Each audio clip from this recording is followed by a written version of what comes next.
वाहेगुरु जी का खालसा वाहेगुरु जी की फतेह। दोस्तों आज के वीडियो के अंदर कई देशों से सिखों के साथ जुड़ी हुई बहुत सारी नई खबरें सामने आई हैं। पाकिस्तान के अंदर जाने वाली सिख संगत के साथ जुड़ी हुई एक नई अपडेट है। अमृतसर के अंदर एक इजरायली महिला का पर्स चोरी कर लिया गया था। राहुल गांधी के साथ जुड़ी अपडेट है। कनाडा के अंदर सिखों की पगड़ी के ऊपर और धार्मिक कारों के ऊपर रोक लगाने की बात हो रही है।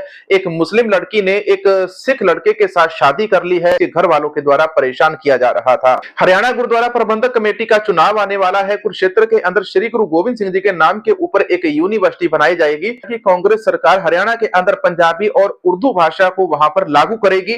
और इसके साथ जो जुड़ी जानकारी है वीडियो के अंदर आगे मैं आपको बताने वाला हूं। तो आइए आज का यह जो वीडियो है इसको शुरू करते हैं। तो सबसे पहली खबर की बात करते हैं। पाकिस्तान के अंदर हर साल सिख संगत जाती है जब श्री गुरु नानक साहिब जी का प्रकाश दिहाड़ा आता है। अब इस साल भी गुरु नानक देव जी के प्रकाश दिहाड़े के ऊपर सिख संगत ने पाकिस्तान जाने की शुरुआत कर दी है। लेकिन यहां पर जो पाकिस्तान की गुरुद्वारा प्रबंधक कमेटी है, उनके जो मुखी है, उनके द्वारा यहां पर सिख कौम से, सिख संगत से एक विनती की गई है। उन्होंने कहा कि पाकिस्तान के अंदर जब सिख संगत आती है तो वहां पर वो भारतीय रुपए को लेकर ना आए। अब क्यों ना आए, इसके पीछे एक बड़ा कारण उन्होंने दिया है कि भारतीय रुपए की जो वैल्यू है वो कभी बढ़ जाती है, कभी घट जाती है, कभी बढ़ जाती है और कभी घट जाती है। इसलिए उन्होंने कहा कि या तो आप इंग्लैंड का पाउंड लेकर आए या अमेरिकन डॉलर लेकर आए और इन दोनों ही करेंसी को यहां पर पहल दी जाएगी और जो भारतीय रुपया है उसको आप बिल्कुल भी यहां पर लेकर मत आइए। ये गुरुद्वारा साहिब की जो कमेटी के प्रधान है उन्होंने अपने सिख भाइयों से विनती की है। अब इसके ऊपर अपने सिख भाइयों को भी पाकिस्तान जाते समय जो गुरुद्वारा साहिब के दर्शन करने जाते हैं तो वहां पर इन चीजों का ध्यान रखना चाहिए कि जब वहां पर वो जा रहे हैं तो वहां पर ये जो करेंसी है इस करेंसी को लेकर जाएं, भारतीय रुपया लेकर ना जाएं। मैं आपको एक और बात बताना चाहूंगा कि ननकाना साहिब जाने के लिए अभी पासपोर्ट की जरूरत पड़ती है, लेकिन हम इस मुद्दे को उठाना चाहते हैं। ननकाना साहिब जाने के लिए पासपोर्ट की जरूरत बिल्कुल ना हो। यहां पर Aadhaar card, voter card, PAN card आदि लेकर वहां पर संगत को दर्शन करने के लिए भेजा जाए।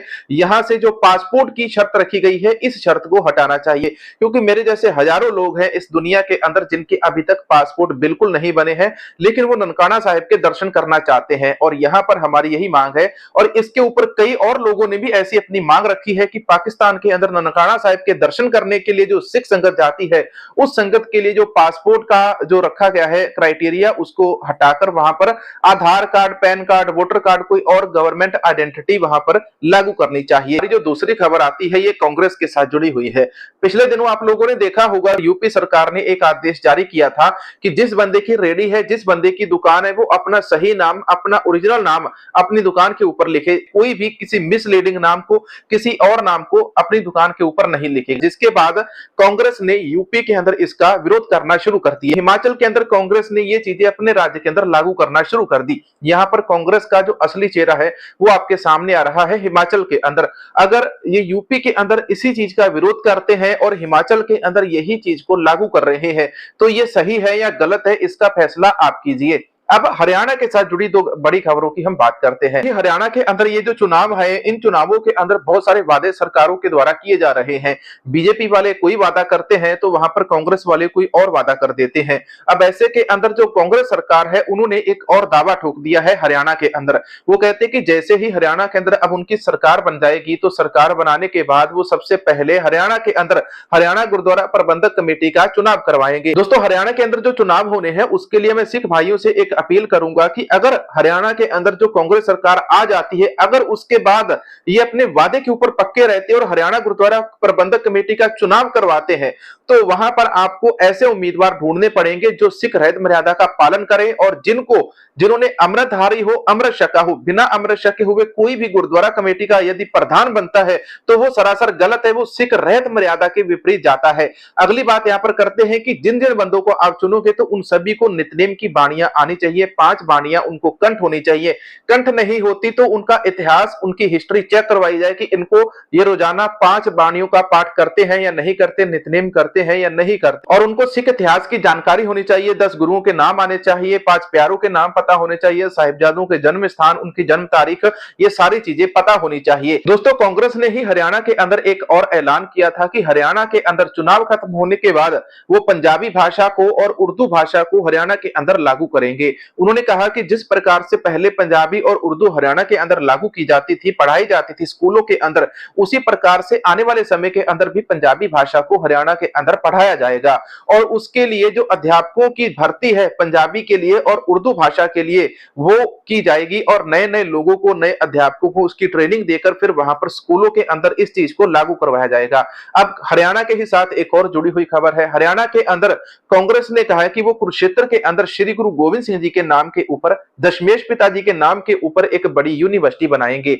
इस यूनिवर्सिटी के अंदर जितने भी छात्रों को, बच्चों को पढ़ाया जाएगा तो उन सभी को सिख रहत मर्यादा के अंदर पढ़ाया जाएगा। ये एक बड़ी अच्छी बात है कि हरियाणा के अंदर जो सिख रहत मर्यादा के अंदर एक यूनिवर्सिटी चलाई जाएगी और वहां पर जो बच्चों को पढ़ाया जाएगा वो सिख रहत मर्यादा के अंदर पढ़ाया जाएगा और सिख हिस्ट्री का ज्ञान उस कॉलेज के अंदर, यूनिवर्सिटी के अंदर दिया जाएगा और उस कॉलेज को, उस यूनिवर्सिटी को चलाने वाले भी सिख होंगे। दोस्तों इसी के साथ जम्मू कश्मीर के साथ भी एक सिखों की और पंजाबी भाषा की खबर जुड़ती है। जम्मू कश्मीर के अंदर पंजाबी भाषा को वहां की जो ऑफिशियल लिस्ट थी उस लिस्ट से हटा दिया गया था, लेकिन अब वहां की जो सिख संगत है, वहां के लोग हैं, उन लोगों ने ये मांग अपनी पहुंचानी शुरू कर दी है कि जब किसी की भी सरकार बने तो सबसे पहले उन्होंने कहा कि यहां पर पंजाबी भाषा को फिर से लागू किया जाए, जिस पंजाबी भाषा को जम्मू कश्मीर से हटा दिया गया था। अब यहां पर दोस्तों एक अहम खबर के ऊपर बढ़ते हैं कि कनाडा के अंदर सिखों की पगड़ी का, वहां पे सिखों के श्री साहेब पांच ककारों का विरोध हो रहा है। कनाडा के अंदर ऐसे बहुत सारे ऑफिस है जहां पर यह बोला जा रहा है कि वहां पर जो सिखों को पगड़ी बांधकर आने की अनुमति नहीं होनी चाहिए, वहां पर उनको श्री साहेब पहनकर आने की अनुमति नहीं होनी चाहिए, इनके धार्मिक चिन्ह है इनको पहनकर इनके आने के ऊपर रोक लगाई जाए। कनाडा के अंदर कुछ लोगों ने इस बात को फिर से उठाना शुरू किया है। कुछ लोग इसी मांग को दोहरा रहे हैं कि कनाडा की पुलिस के अंदर हो, फौज के अंदर, किसी भी सरकारी पद के ऊपर आने वाले लोगों को पगड़ी पहनकर आने की अनुमति ना दी जाए। तो दोस्तों ये जो खबर थी ये कनाडा के साथ जुड़ी हुई थी। दोस्तों यहाँ पर जो हमारी आखिरी खबर है ये मुस्लिम और सिख समाज के साथ संबंधित है। एक मुस्लिम लड़की ने एक सिख लड़के के साथ शादी कर ली। दोस्तों जो मुस्लिम लड़की थी इसका नाम है रुखसाना और रुखसाना ने अब सिख लड़के के साथ शादी कर ली। सिख लड़के के साथ इसकी शादी हो गई तो इसके बाद इस लड़की ने जो अपना नाम है वो बदल लिया और आज के समय ये रुखसाना नहीं रही, आज के समय इस लड़की का नाम हो चुका है दीप कौर। और इस दीप कौर को जो इसके परिवार वाले हैं वो आज के समय धमकियां दे रहे हैं और आज के समय हम उनको कहना चाहेंगे कि तुम अपनी इन चिंदी हरकतों से बाज आ जाओ। लड़की ने कहा कि उसके परिवार वाले रुखसाना की जो शादी है वो किसी रिश्तेदार से, किसी भाई बहन से कर रहे थे जबरदस्ती, और अगर रुखसाना वहां पर मना करती थी तो वहां पर रुखसाना को कहा जाता था कि तेरे अश्लील वीडियो बनाकर उसको वायरल कर दिया जाएगा और तुझे बदनाम किया जाएगा, तुझे मारा पीटा जाएगा। अब ऐसे के अंदर लड़की इंसाफ मांगे तो मांगे किससे, लेकिन इसी लड़की की मदद करने के लिए एक सिख लड़का सामने आ गया और इस सिख लड़के ने इस रुखसाना के साथ शादी कर ली और इसको दीप कौर बना दिया। अब यहाँ पर जो लोग इस भाई को और इनकी जो पत्नी है, बहन दीप कौर को जो यहाँ पर धमकियां दे रहे हैं, इन लोगों को हम कहना चाहेंगे कि जो लोग जैसी चिंदी हरकतें आप लोग करते हैं ऐसी चिंदी हरकतें आप लोगों को नहीं करनी चाहिए। कोई भी धर्म, कोई भी पैगंबर, कोई भी कानून ये इजाजत नहीं देता कि आप अपनी बच्ची का विवाह जबरन और जबरदस्ती कीजिए। नहीं मानती तो आप उसके अश्लील वीडियो बनाकर वायरल करने की उसको धमकी देते हैं। लानत है ऐसे परिवार के ऊपर जो अपनी बच्ची के ही वीडियो वायरल करने के ऊपर तुला हुआ था। पर एक इजराइल की महिला की भी बात कर लेते हैं। अमृतसर शहर के अंदर उस समय वो बाजार के अंदर घूम रही थी और वहां पर अमृतसर के अंदर कुछ लड़कों ने उसका पर्स चोरी कर लिया था और उस दिन से सोशल मीडिया के ऊपर पंजाब और अमृतसर के खिलाफ बहुत सारे अभद्र लोग अभद्र टिप्पणियां कर रहे थे और इन लोगों का षड्यंत्र फेल हो गया और पंजाब की पुलिस ने, अमृतसर पुलिस ने उन चोरों को पकड़ लिया जिन लोगों ने इजराइल की उस महिला का पर्स चोरी किया था। पर जैसे ही उसका पर्स और उसका पूरा सामान, हेडफोन समेत उसको वापस मिल गया तो वहां पर वो खुश हो गई और वही पंजाब पुलिस का धन्यवाद करने लगी। इन वीडियो के अंदर आपको कैसी खबरें मिली, कैसी जानकारी मिली, कमेंट करके जरूर बताना। आपकी राय पढ़कर हमें बहुत खुशी होती है कि हमारा किया हुआ काम आप लोगों को पसंद आ रहा है। मिलेंगे नए वीडियो के अंदर। वाहेगुरु जी का खालसा, वाहेगुरु जी की फतेह।